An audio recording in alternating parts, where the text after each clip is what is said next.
Olá, meu amigo, minha amiga. Muito obrigado por vocês estarem aqui no Portal do José e você que está chegando agora, está se inscrevendo. Seja muito bem-vindo, seja muito bem-vinda. Não esqueçam nunca de dar o joinha, porque ajuda o nosso programa a ir mais longe ainda, de mandar os seus comentários, que são sempre lidos, e compartilhar os nossos vídeos, as nossas reflexões. Sobretudo numa semana onde nós todos fomos chacoalhados por aquele episódio dramático no Rio Grande do Sul, mas não é um episódio isolado.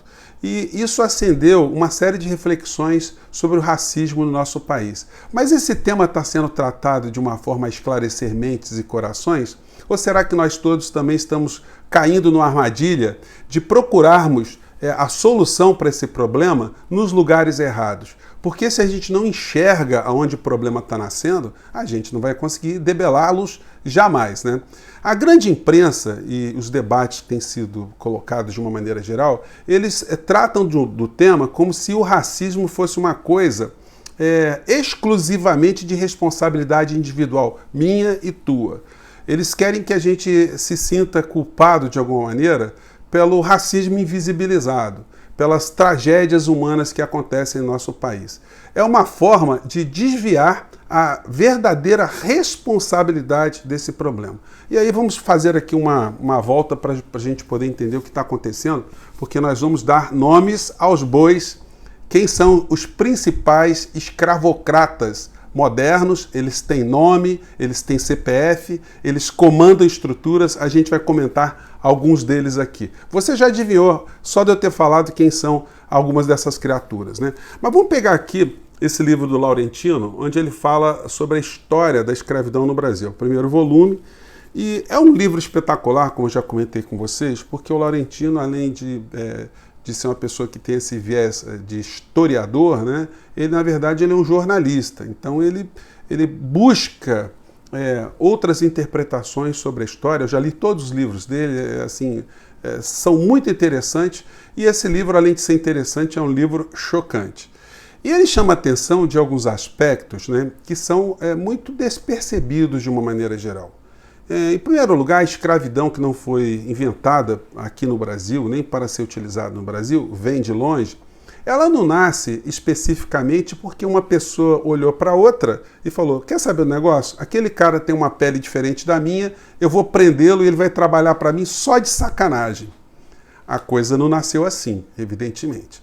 Isso sempre teve uma raiz econômica. Eu vou pegar aquele ser humano, que é diferente de mim, ele é de outra região, e vou escravizá-lo para ele gerar lucro para mim, para ele gerar um bem-estar melhor, para que eu fique cada vez mais rico. Qual é a diferença que tem desse grupo de pessoas que se utilizaram de mão de obra humana, escrava, daqueles tempos, das pessoas que utilizam a mão de obra humana subremunerada ou remunerada precariamente para que o cara apenas se alimente e sobreviva para poder continuar trabalhando? Pois bem, qual a diferença que tem entre esses grupos? E qual a diferença que tinha do indivíduo que era escravizado, ficava confinado, para as pessoas que estão em guetos, em comunidades, sem nenhum tipo de direito? E mais, essa máquina de se utilizar de mão de obra que hoje pode não ser considerada escrava do ponto de vista formal, né? Não está no papel lá que as pessoas são escravas, mas na realidade elas continuam a serem utilizadas como os escravos eram utilizados antigamente. Até porque esses grupos sociais são grupos que têm negados os mesmos direitos que eram negados anteriormente a essas pessoas. Vamos lá aqui aos hipócritas e começar aqui com o nome aos bois. Hoje, o editorial desse domingo do Jornal Globo, olha o tamanho da criança aqui. Né? Eles colocaram aqui editorial enorme, né? Aqui colocando, aí eles colocam estatísticas aqui ó, do que acontece com a população negra do nosso país, né? E eu pergunto a vocês, uma instituição como essa, as organizações Globo, vamos pegar aqui também a família da Folha de São Paulo, ou se vocês quiserem pegar hoje o Estadão de São Paulo, né? O Estado de São Paulo, que fez um editorial criminoso contra a candidatura de Boulos, dizendo que eles recomendam o voto em Covas, porque Boulos ele defende um modelo econômico imprudente. Modelo econômico imprudente para quem, cara pálida? Pois bem, Essas estruturas aqui são as estruturas que defendem o racismo real, o racismo que a gente vê. Existem, portanto, dois tipos de racismo. Um é o racismo de seres humanos contra seres humanos. É aquele racismo que, mesmo que as pessoas estejam no mesmo patamar econômico, ela causará algum tipo de desconforto de uma pessoa de uma etnia diferente estar no seu ambiente. Vocês conseguem imaginar, por exemplo, o Neymar sendo vítima de racismo em algum ambiente que ele vá? Ou mesmo o Pelé. O Pelé, depois que ele virou rei, será que ele era objeto de algum tipo de racismo, assim, no comportamento pessoal? Mesmo que fosse, era uma pessoa que estava absolutamente independente, tinha como se defender economicamente, com advogados, com estrutura, enfim. Então, esse é um tipo de racismo. Agora, o racismo mais violento é o racismo real. É o racismo que mantém parcela gigantesca da população negra do nosso país em alguns ambientes muito controlados. Ou nas comunidades, nas favelas, ou nas carceragens, ou nos cemitérios.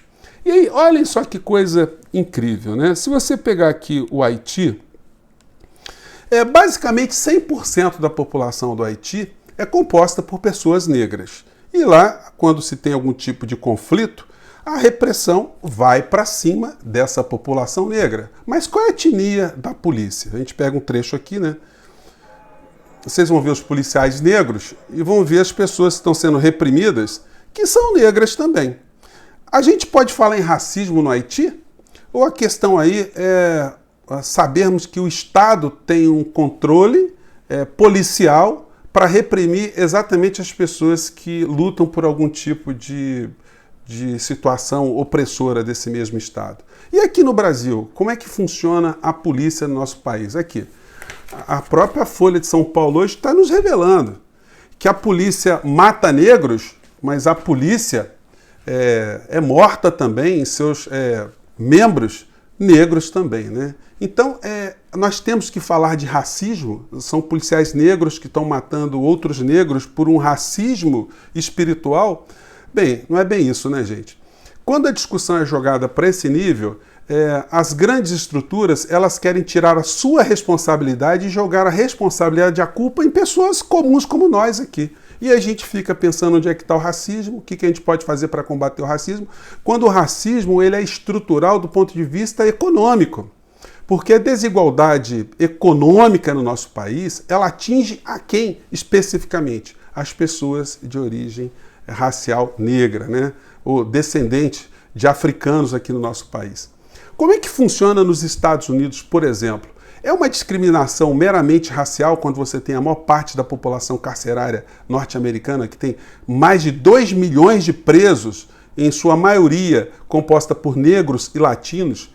A questão aí é meramente estética, é meramente visual, é meramente étnica? Ou essas pessoas que são presas, elas pertencem também a um extrato social que economicamente está jogado nesse tipo de desequilíbrio de uma sociedade, né? E as pessoas que estão morrendo por Covid no mundo, exceto as pessoas que são da Europa, aqui no Brasil, Estados Unidos, América Latina de uma maneira geral, a Covid está matando muito mais pessoas que são de origem social mais baixa. E se você pegar a Bolívia, por exemplo, que você não tem negros, quem é que morre na Bolívia? São os índios. São as pessoas de etnias mais pobres, periféricas. Como é que está acontecendo no Peru? Como é que está acontecendo na Argentina? Como é que está acontecendo aqui no Brasil? A maior parte das pessoas que estão morrendo também são de origem negra, né? de raça negra, e pessoas muito pobres.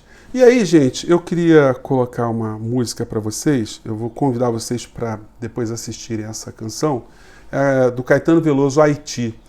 Prestem atenção na letra dessa música do Caetano, onde ele fala dessa questão de termos na Bahia, nesse horizonte, né, quando a música chama Haiti, de você tem pretos e quase pretos, e você tem brancos, mas são quase brancos, porque eles são misturados.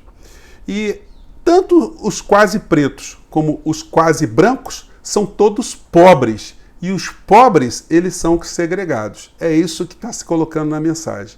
E ele diz na mensagem que não adianta a gente ficar preocupado, a gente ficar solidário com o povo do Haiti, com as tragédias que acontecem no Haiti, porque o Haiti é aqui, Nós temos um Haiti, temos vários Haitis dentro do nosso país. Então, gente, os racistas do nosso país são aqueles que mantêm essa estrutura racial do nosso país, essa desigualdade econômica. Não é possível você erradicar o racismo no nosso país sem erradicar a desigualdade econômica, sem que o nosso país tenha dado oportunidades a todas as pessoas, independente da sua origem racial. E esse é um tema que os grandes meios de comunicação tentam desviar da gente. A Rede Globo, eles acham que quando eles colocam, ou eles tentam passar para a gente a ideia, e quando eles colocam a Maju Coutinho para ser apresentadora, que eles estão dando a contribuição deles. Não estão dando, não. É como o Bolsonaro quando sai com o Hélio Negão para cima e para baixo, para dizer que não é racista. Como outros meios também estão colocando, fazendo políticas afirmativas de colocarem negros em alguns postos. Isso não resolve o nosso problema. Essa é uma questão estética que eles apresentam para a sociedade. Na raiz, eles continuam a produzir um sistema escravocrata, que continua a gerar dinheiro, gerar riqueza para as pessoas que exploram essa situação. Não se sinta culpado não, meu amigo. Nós somos abolicionistas. Você que chegou aqui no Portal do José, você certamente dorme tranquilo, porque você não tem na sua alma essa coisa do preconceito. Aliás, é uma luta permanente. Não adianta só a gente lutar contra preconceitos em relação aos negros, mas sim a qualquer tipo de preconceito, contra índios, contra homossexuais, contra nordestinos, contra religiosos, contra pessoas de qualquer tipo de orientação que queira ter na sua vida, enfim. O respeito é um comportamento que as sociedades civilizadas têm que ter o tempo todo em relação aos outros seres humanos. E o nosso portal aqui ele procura ser uma janela no meio dessa discussão toda, né? Gente, e eu queria também, além dessas histórias todas que eu estou contando para vocês, né, homenagear alguns abolicionistas, cuja alma impregna aqui a mim e a você, as pessoas que estão aqui comungando esse tipo de percepção, né? Essa aqui é uma pessoa que muita gente não conhece. É Maria Tomásia Figueira Lima, cearense, nasceu em Sobral, lá no Ceará, e foi um abolicionista. Muita gente não sabe, gente, que o Ceará aboliu a escravidão 4 anos antes da abolição da escravidão no nosso país. O Estado ficou livre 4 anos antes por conta de ações como a da Maria Tomásia Figueira Lima. Para vocês terem uma ideia, aqui está uma fotografia da Assembleia Legislativa lá do Ceará, o Estado revolucionário, né? Um abraço a todos os cearenses que estão aqui no nosso portal.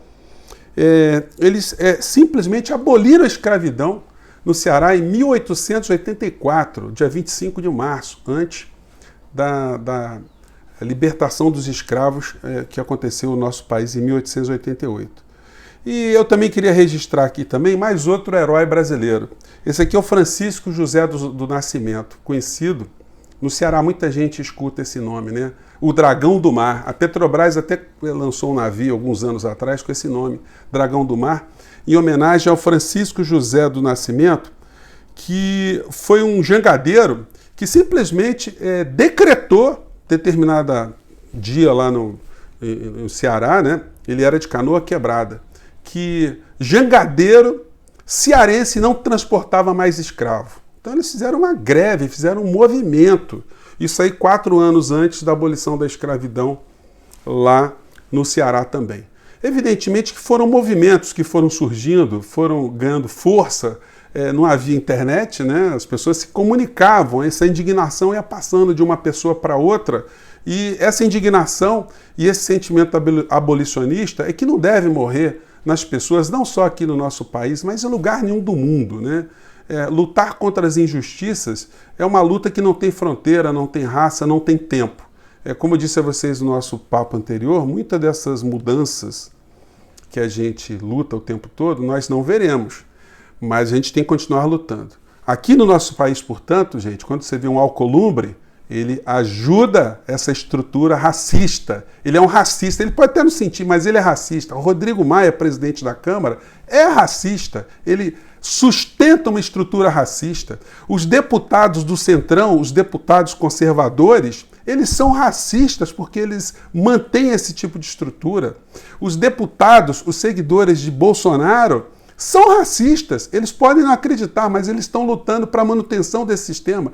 Paulo Guedes é o rei dos racistas, porque o modelo que ele tenta manter e aprofundar no nosso país é o modelo excludente, é o modelo que joga essas pessoas prioritariamente em razão da sua cor nessa situação de gueto, nessa situação de abandono, nessa situação de não acesso a direitos fundamentais. A família Marinho, a família Safra, a família de banqueiros, a família de industriais, as famílias de latifundiários que querem manter cada vez mais essa desigualdade social do nosso país, é uma desigualdade racial.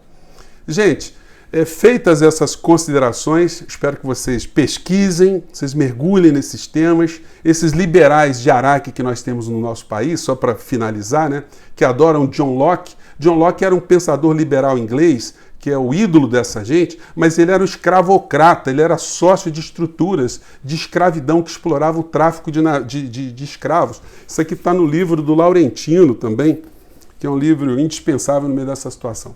Gente, eu acho que eu toquei muitos assuntos aí.